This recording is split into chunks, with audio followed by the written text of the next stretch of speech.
Bismillah ar-Rahman ar-Rahim. In the name of Allah, the Beneficent, the Most Merciful. I'd like to welcome you, dear viewers, to another in the series, In the Light of Islam. Assalamu alaikum wa rahmatullahi wa barakatuh. May Allah's peace and blessings be on each and every one of you. In this segment of our series, we'll be looking at some questions coming from Dubai. The first of which is from Zaybun Nisa, who writes, Dear Dr. Bilal, could you please answer the following questions that have been bothering us? Tawheed al-Asma wa Sifat teaches that the attributes of man cannot be given to God. Then why is God referred to as He? That is, why is a gender given to God? The issue of God referring to Himself as He in the Scriptures, this is not only in the Quran, but in the statements of Prophet Muhammad, may God's peace and blessing be upon him. This is also found in the Bible, in the Old and the New Testaments. You find references to God as He.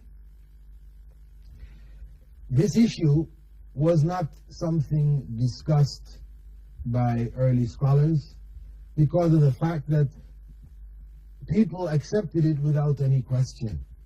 It is only as a result of the feminist movement, which has enlightened women to some degree and made them very aggressive to other degrees, wherein now this issue is being questioned. Why is God referred to as He?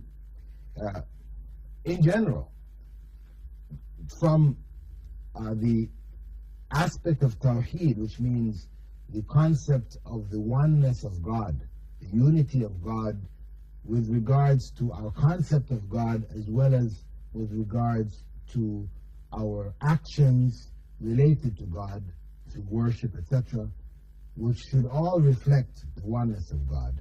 Our sister here is asking that since this principle of Tawheed in Islam teaches that God is not or should not be given the attributes of human beings, of His creation, then why is He referred to as He?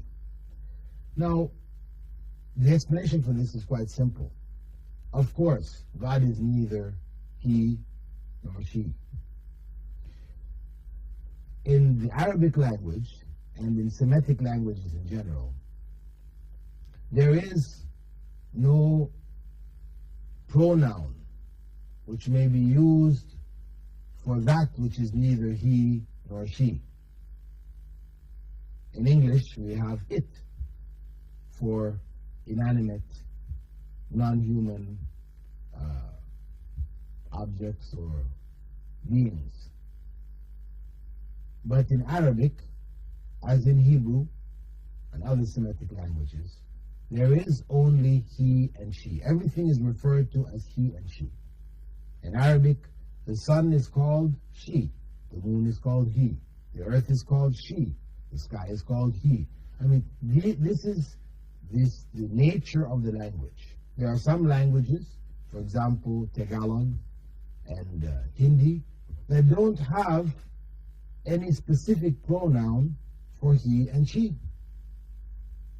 So each language has its own peculiarity or characteristic. And in the Semitic language, as I said, everything is referred to as either he or she. Things that are literally he and she are referred to as he and she, as well as other things which are he and she, or male and female, by convention. They're not considered to be, when the son is referred to as she, it has no implication in terms of femininity in the sense of, bearing children or etc., etc. So this is the nature of the language. So God, revealing His word in the Arabic language and in the Hebrew language, had a choice of two pronouns, either he or she. He chose he because that represents the pronoun of greater authority. God has placed man in authority over women. And as such, when He chose the pronoun for Him to address Himself, He chose the one which represented the greater authority. Simple as that. The fact of the matter is, God is neither he nor she. The second question from Zebul Nisa in Dubai is, touching the private parts breaks wudu. Does that include washing a baby or changing a diaper? What if an adult touches oneself by mistake? The touching of one's private parts breaks wudu based on the Prophet Muhammad's statement that whoever, in terms of women, whichever woman touches her private parts should make wudu, whichever man touches his private parts should make wudu. This is the general principle. Naturally, if one touches somebody else's private parts, then the wudu would also be broken. If one breaks wudu by touching one's own private parts, then naturally touching another's private parts would also break wudu. But there is a condition on this, that there not be something between one's hand and the private parts. If one touches one's private parts through the clothing, from the outside of one's clothing, meaning that there's clothing with cloth between the hand and the private parts, then this doesn't break wudu. If a mother is cleaning the baby using a cloth or some wet wipes or whatever, and they clean the baby without actually touching the private parts, then the wudu is not broken. However, if they touch the private parts of the child, male or female, then following the general principle, wudu is broken. If an adult touches one's own private parts by mistake, the wudu is broken. I mean, the fact that one makes a mistake doesn't change the fact of breaking wudu. It's just like, for example, if one passed wind by mistake. Does that mean that the passing of wind now no longer breaks wudu because it was done by mistake? That is a principle, that wudu is broken when wind is passed. Whether you do it accidentally or deliberately, it breaks wudu. Similarly, with the touching of one's private parts, Prophet made the general statement, if one does so, wudu has to be taken, has to be done. So whether one does it deliberately or accidentally, the fact of the matter is that wudu should be made. The third question from Zebul Nisa in Dubai is it permissible to carry a Quran to a non-Muslim country? And is it permissible to give a non-Muslim a Quran which contains both Arabic as well as English?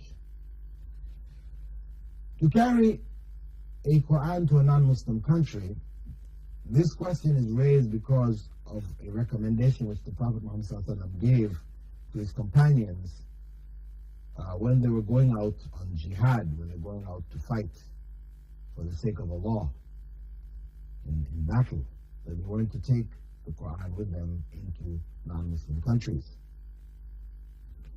But, as I stated, this is in reference to those involved in jihad, those involved in fighting, because of the possibility that the Quran would fall into the hands of the disbelievers, who would then, out of their anger, because they're involved in struggle and battle against Muslims, tear it or burn it or desecrate it. So to prevent the possibility of its desecration, then the Prophet ﷺ recommended that those going out in battle should not take the Quran along with them.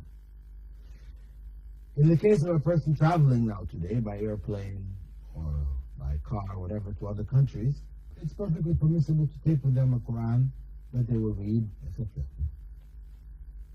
The second question regarding, or second part of the question regarding giving a non-Muslim a Quran containing Arabic as well as English, this is permissible from the point of view that the Quran, which contains English as well as Arabic, is really not considered, according to Islamic law, to be Quran per se. It is considered to be a commentary on the Quran.